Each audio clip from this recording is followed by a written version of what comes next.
Hi friends, देसी आयुर्वेद में आपका स्वागत है। ये आप देख रहे हैं, ये सिहुड़ का पौधा है।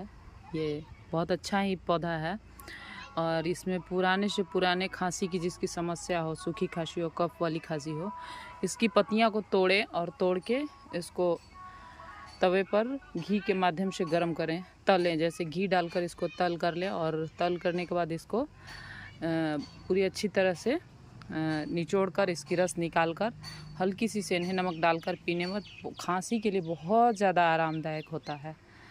यदि वीडियो अच्छे लगे तो शेयर करें और चैनल को सब्सक्राइब करें। धन्यवाद।